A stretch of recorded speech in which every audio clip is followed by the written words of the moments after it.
Hey everyone, welcome to episode 3 of Epic Drone Show. Or actually, we're going to call it episode 2 because, well, we had technical difficulties in episode 2, so this is episode 2. And you can find all of the historical episodes, including this one, on epicdroneshow.com.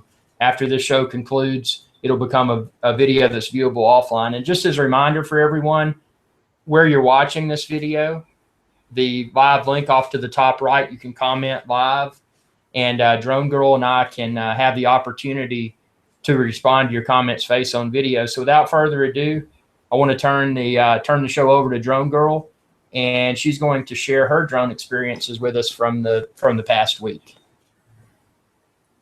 Well, hello and welcome, and I hope you're all keeping well in this summer's evening. Greetings to you all from the Greenland, from Ireland. Yes, we have been traveling a little bit. We've been up towards the Northern Islands, and then it was my birthday, and we tried to fly a big Minion. It was a kind of blow up, a huge Minion, but we failed miserably because even though it was very, very light, but I was trying to turn the Yuneec Q500 towards the camera, and the Minion started swinging kind of more to the left, to the right, and it ended up with a crash. Yes. Oh. How's your week? Week's been great. I've actually, a lot of people have also experienced this with certain devices for the Phantom 3 overheating issue. And DJI came out, as most of us are aware, they came out with the DJI Go app, which seems to just be a rebranded DJI Pilot app. But with the introduction of that app, the iPhone 6 Plus that I've used to fly my Phantom 3, all of a sudden it started overheating and rebooting itself, and it seems that issue may be isolated to the DJI Go app. So what I've done this past week is I did a deep dive analysis of what all's out there from a tablet and smartphone perspective, and I found something super affordable, and it's actually the iPod Touch, and I've got a post on 400orbelow.com. It's at a high level, it's about the size of I like to call it about the size of a LCD display on a camcorder. And I'm able to use that, since I fly line of sight, I'm able to use that to put in the commands and also control my camera, return home functionality, etc. But it's lightweight, easy to travel with, and I haven't, at least yet, so far, I've not had an overheating issue with the iPod Touch. You said also that with the iPhone 5, that when you tried to run the DJI Go app, that it kind of wiped your phone, was it? Well, it was the iPhone 6 Plus, the larger one. So when I installed the DJI Go app, it would everything worked fine, and it seemed to be okay. But about halfway through a flight, and actually one of my field test videos, I think it may have been the video where I was testing the latest firmware in the field, all of a sudden the phone reboots itself. So I had the Apple logo pop up, and fortunately I was able to retain control of the Phantom 3 with the controller. Obviously I didn't have app functionality because my iPhone 6 Plus rebooted, but that was a weird issue. And I know there's been a lot of people out there that have reported the same. Well, yeah, well, no, we use an iPod for the Phantom 3, and it seems to be working perfect. The only things that we need is kind of more adjust the settings for the color, and I don't know. Have you do? I've seen that you've done a really, really good job. How did you get all the settings so right with your colors? Oh, the settings for the video? Yes. Well, it was a lot of trial and error, and at a high level, I used the 4K 30 frame per second and just auto mode. So a lot of the videos I do, I can get amazing results right out of the camera. Most of the time, I fly with a neutral density 4 and ND4 filter, and that seems to make everything, from my opinion, look better. But then I'll go into final. I'll go ahead. That ND filter, do you get that from DJI itself, or is it just somewhere? No, it's a third-party ND filter, and actually, you can find them on if you go to 400orbelow.com. I've got a link there. It's a kit. It comes with ND4, ND8, and a polarizer. But from my experience, really the only one that I use, for me, it's optimal. I use the ND4 And then what I can do is go into Final Cut Pro 10 video editing. And if I want to add more color saturation, I can adjust the saturation levels within post. So I get the best of both worlds. I get the ND, the neutral density filter on the, on the actual lens itself, but then I can adjust the color as needed in Final Cut Pro. So I'm glad you like it, because it's taken a while to really perfect the video quality. I know there's a lot of people on the internet that haven't been able to perfect that yet. Yeah, I mean, it is amazing. You never think that, the technology could contain so much today, isn't it? With aerial photography. It is insane. And especially when you get into I'm an auto mode kind of guy. So it's really been a challenge to try to learn how to tweak everything. And also, guys, I want to just remind you all that you can send us the text while we're talking or ask a question. We shall try to answer them all. As you know, that I have the Phantom 3 Advanced, and the reason was because you have the Pro, so we just thought we'll go for the Advanced and see if we can compare, the two quads and see how they fly, or and what kind of differences are between the two drones. I actually have tried the Phantom 3, and it's actually very, very, very good drone, I must say. It's very fast, very responsive, and it's very steady in the wind. And then the Yuneec. Compared to your Yuneec, is the biggest what would be the biggest advantage that the Yuneec has over the Phantom 3, and then the Phantom 3 because we're an island. Sorry, because we're an island, right? So we always experience quite a lot of wind. And it's always be like something like between 12 to 20 miles, but I would never fly in 20, be up to kind of 15 but the DJI just holds nice and steady. I think it's because it's heavier in the middle, so it's more kind of a stable than the Yuneec. Yuneec is a bit lighter, but then again, to get the perfect aerial picture or video is the Yuneec, because it just flies nice and smooth and does exactly what you asked to do. Whereas the DJI is more kind of responsive, as I said, you can go really fast, or I think both drones are very good. Does the range on the Yuneec, does it seem to be a limiting factor? I mean, can you fly out of sight, or? Yeah, well, no, you see, I would not, the range for the Yuneec is 900 feet away from you. And then the altitude is 400. So I would not go above those limits, because otherwise you will end up losing the quad. Oh, most definitely. Yeah, so whereas the DJI, you can go up to, I don't know, a ridiculous distance. I think up to 3 kilometers. What's the longest that you have done? Well, and obviously, as I always say in my videos, always fly line of sight to be safe. But there was a recent situation where I was out over the open ocean, and I had the opportunity to risk it all and see what the Phantom 3 Professional could do. And I easily touched, I think it was right around 2 miles, which is, that's insanely far. Wow. And that's just obviously everything stock light bridge that comes on the Phantom 3. So no modifications whatsoever. Well, and you can still receive the picture on your iPad or iPhone. Yeah, and there was a setting that I did. There's a way you can degrade the quality of the FPV stream, and by setting it to that lesser resolution, what I was able to do is extend the FPV range. So I was able to see it all the way out to around 2 miles, which was it was quite impressive. Wow, that's amazing. Yeah, well, we haven't tried it in the long distances yet, so we're just kind of a bit afraid, But what we did found out about the DJI Phantom is that you can actually set. So let's say, how far do you want to fly with your quad? Isn't that what you have on your Pro as well? Yeah, I use a lot of the safety features. Obviously, it's got the Phantom has some built-in functionality. If you're in a no-fly area, if you're close to an airport or whatever, it should, if it functions correctly, which if it does, it should prohibit the user from being able to fly in that area. Oh, really? Wow. Yeah, and there's a lot of people that they feel that's a negative aspect of the Phantom 3, and I would like to say to everyone, I don't think that it should be badged as something negative, because if you're flying in a safe location anyway, if you're aware of the surroundings where you're flying before you fly, it shouldn't be an issue, because it shouldn't prohibit your flight at a safe and responsible altitude. Mm-hmm.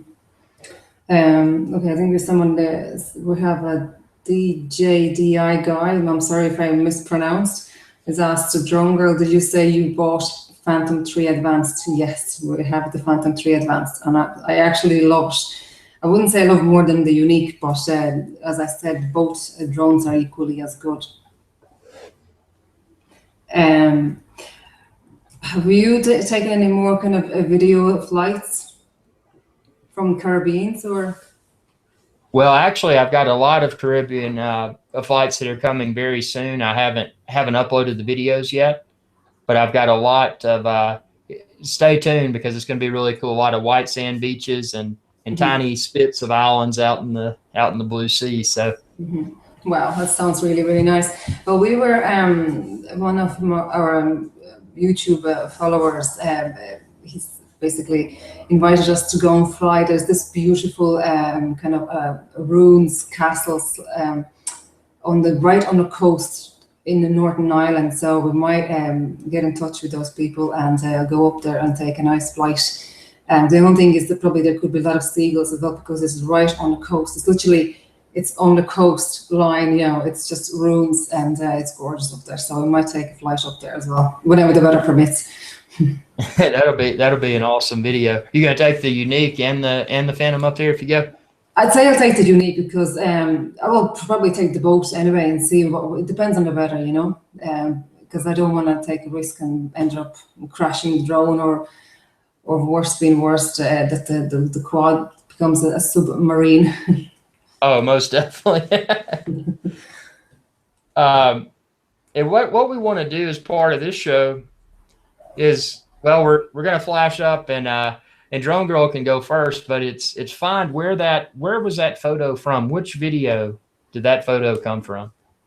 We're going to call this segment Epic Drone Moments. Epic Drone Moments. Okay, let's do the Epic Drone Moments. Just 1 second. Let me get this photo up and see if our watchers. Hold on 1 second. Let me just get it right. Okay, here we go. Can you guys tell me from which episode was this taken? Is it on the screen? It is. It's like, hello? Yeah, so let us know if you know that's number one. I think you have another photo for me, don't you? Yeah, and let's see if you can tell which Drone Girl episode this one came from. I gotta find my share photo here. Did you hit the green share arrow, or what did you hit to share? Yeah, the green on the left hand side. Oh, okay, cool. Aha, here we go. I see you wearing your Captain IrixGuy uniform. Oh yeah, I've been selling the seas. I'm trying to find the screen. I've got to share the photo here, and it's not cooperating for me. I think you have to open the photograph first, and then go into that green arrow and click it and share. I'm gonna walk. That's what I need to do. I walked to my other computer here. So this one. Okay, I've got a question here from one of our viewers, and have you got it long, and how much flight time on it? So I assume that you refer to the Yuneec, or is it the Phantom? I'm not too sure. Probably the Phantom. We've only had, like as I said, only got one flight, because the weather has not been really kind to us. So the battery lifetime on one flight is about 25 minutes. So, but it's really, really good drone. Oh, here we go. Here's the picture. Did it show up for everyone? Yes, we can see it. So which episode is that from? Y'all need to watch Drone Girl's videos and let us know during our next Epic Drone show which video that came from. Okay, and I think I have another one coming up for you. Are we all ready? Okay, guys, now let me know, or let us know, sorry, let us know. This one, where is this one from? It's like Bond, that's James Bond, you know? Okay, guys. And I've got another one here from Bloomberg. Oops. If I can get it to load up for us here.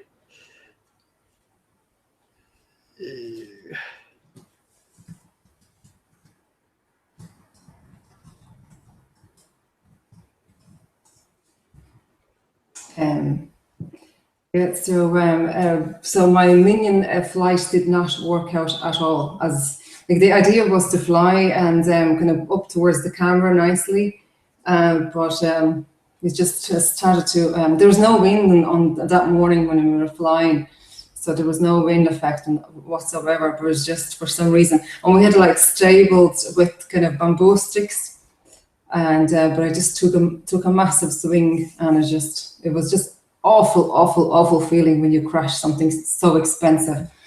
Oh yeah. No, and thank God there was only one prop that was broken, so we just replaced the prop and everything's working perfect. And then afterwards we took a night flight. So yeah, well, no, that wasn't really a night flight, it was a dusk kind of flight. Oh, there's the photo, I see it. So see if y'all can name that castle in that video from Drone Girl. Where was that photo taken? Let us know on our next live show. And what does everyone think about this new time slot? I know we've tried to tweak our time. This is of course 1 p.m. New York City time. And what time is it over there right now? Well, right now it's 6:20. 6:20. Okay. So 5 hours. Be interesting to see. I think this may be a good time slot because we're hitting the East Coast lunch hour, like a later lunch, and then we're hitting all the way to the West Coast, and then we've got your dinner, I guess the European dinner time over there. Well, that'll be right, yeah. Well, let's see, Drone Girl, you got some other questions from Jedi Guy. No, I think we answered his question. He answered it was about the Phantom 3. So basically, it's the same. It's 25-minute flight time, and it's the same about the Yuneec. Yuneec is exactly the same, about 25 minutes. Have you ever flown in more than 25 minutes? Like pushed to the limits? Well, my average flight time, and I use the quick disconnect prop guards, is typically around, I would say anywhere from 16 to 20 minutes, but I never, since I land on a boat a lot of the time, I never really take it down. I always land when I'm right around 35 or 30%, just that, in case the wind kicks up, or if there's some boats that come by and the waves come through, it makes it easier to have that extra few seconds or extra few minutes or so. But I think you may be able to get, I don't think anybody's going to get 25 minutes. I know that's and it's actually quite a long time to be flying, to be honest, as well, to be concentrating on something that's up in the sky. Yeah, it would almost have to be, if someone was going to get 25 minutes, they wouldn't have any add-ons, and it would probably be a situation where they're basically just hovering and without any using the motors a lot. So I was looking at the DJI site itself, and they were talking about obstacle sensing function for the Phantom 3, which is not available as yet, which I'm kind of surprised. I would have thought that they would have come out with it. The obstacle avoidance. Yes. Yeah, and that is interesting because we know that part of the software update, and it's rumored it's coming for the Phantom 3 for orbiting an object, for follow me, and for waypoint functionality. But it's curious that they didn't include the functionality. I mean, maybe with the vision sensors on the bottom, maybe they'll be able to have some form of obstacle avoidance, but it would seem there would almost need to be a spherical type view for it to work effectively. And I think that's probably going to become, especially if regulations tighten up throughout the world, it's probably going to become a necessity for drones. And maybe it's a cost reason they didn't put it in, but I bet if regulations tighten up, I bet we're going to see that type functionality roll out on the next Phantom. Yeah, because I think it would be nice, especially if you're kind of going, not that, I mean, I never go out of vision. I'm always the Phantom or the Unique, whichever quad I fly, it's in my vision so I can see. Because as you see, my videos are all about rooms and castles, and so you kind of have to be right up close nearly so you can see, because there's always like either a stick sticking out or kind of metal bars that's holding the walls. So you always kind of have to keep an eye. But I think that kind of obstacle sensing function would be brilliant setting. I think it would be great too. And I know there's a fan, and I think they're a top fan on your channel as well. But they had shared a video, and I think it was in the United Kingdom or somewhere. But they were flying over a sailboat regatta, and obviously they were flying visually. But what was interesting about that is that the sails on the sailboats, as they turn, they kind of turn. So even though he was flying visually without obstacle avoidance, if it tilted over, Oh, it could hit the sail. But if it had obstacle avoidance, maybe it would, back up automatically and get out of the. yeah. I'm pretty sure like whenever they introduced, there'll be a lot of kind of things to tweak out from that function. So what do you think, in addition to obstacle avoidance, what do you think the next big drone enhancement is going to be? I don't know. I have seen this. There's this big drone that it's like a bicycle. I don't know if you have seen it. It's on YouTube. They've been talking about like a drone kind of postman, delivering mail or post to your door. So that'd be kind of interesting to see. But I actually really look forward to the drone Lily. I think we spoke about that for first episode. So because that is something amazing that you can literally throw up in the air and it just follows you, or you fly it, or throw it in the water and just there's no damage to it. So which is amazing. Yeah, that's going to be a fun toy. I can't wait. I pre-ordered mine like a week after it came out, and I think aren't those going to ship early? Is it early 2016? They're saying that they should ship, or is it? Well, I really look forward to that and to see how is that going to go for you. It's going to be fun. Well, Sure. I think DJI have kind of come a long ways when you think about it back from the very first quads that they introduced, just for simple flying, and like now they have a video live stream, then they have the real playback time on your iPad or on your whatever device you use, and that all kinds of settings that you can set. Let's say how far do you want to go distance wise. Like we had it for our very first test with the Phantom 3, we had it set to go as far as 30 meters. And literally, we were trying to go even further away, but the drone was sitting still. So that was amazing to see as well, that it just literally, that's the limit and that's it. It does not fly any further. Yeah, it's really cool. And I remember with the safety feature and that, I love that. Yeah, it's a great safety feature. And then I remember with the Phantom 2 Vision Plus, the old model where they had the different app, it's called DJI Vision app. Remember the first time I did the waypoints on that, and it was just so cool to watch it, go there and then go up a little bit and then go to the next point. It's going to be amazing to see where this technology goes in the next few years, because I think it's going to. Yeah. Now there's a question there from Iceland Prod. Hi, Drone Girl. Hello, love your videos. I hope to see your videos with Phantom 3. Thank you so much. Yeah, I'm actually can't wait to fly properly the Phantom 3. As I said, weather permission, because Ireland is always windy and rainy. That's why the grass is greener, as I say. Now we have another question from Joe Nazar. I hope I pronounced the names correctly. I do apologize if I don't. DJI will be releasing a new firmware with waypoints. Follow me and point of interest now. Is there a real world for us for these features, and do you think you could see yourselves using these features? I'd say yes, absolutely. I mean, the Yuneec already has a follow me feature, and the only thing is there is no waypoint, so there's no obstacle avoidance. Yeah, I have used the follow me mode with Yuneec.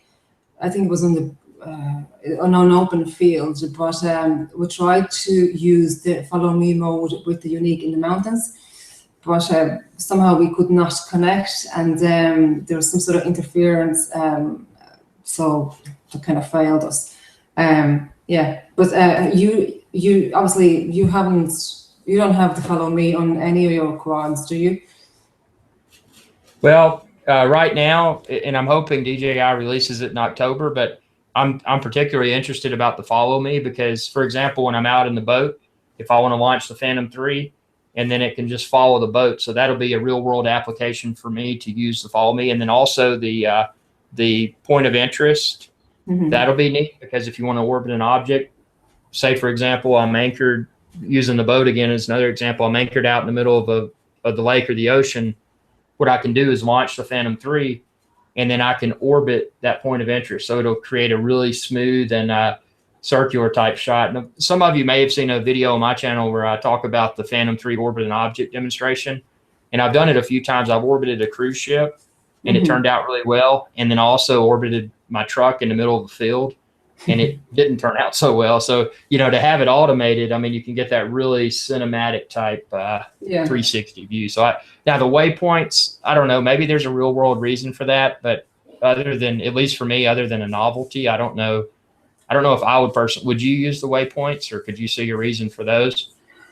Yeah, as long as it's in like safe, that's the only my concern as always, you know. So I probably would have a test.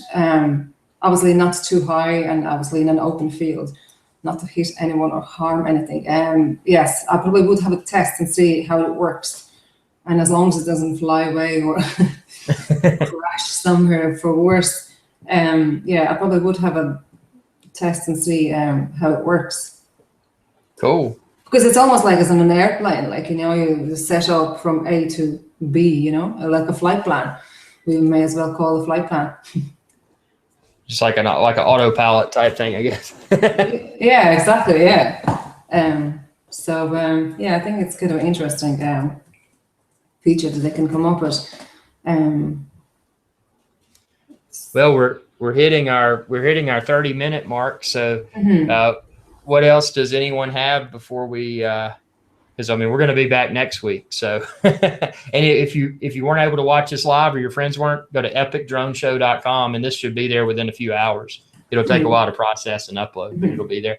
Well, I'd just like to all thank you for joining us and for watching, and thank you for your comments.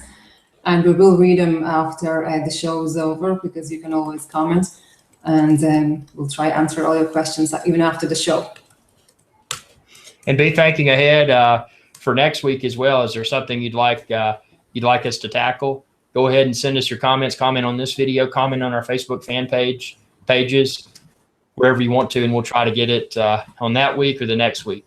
And appreciate everyone's time and hope y'all are having a good day, good evening, good lunch, wherever you are in the world, and fly safely and most importantly, have fun as well. Thanks very much. God bless, and Sloan as always from me in Ireland. Bye-bye from the Caribbean. Bye. Bye-bye.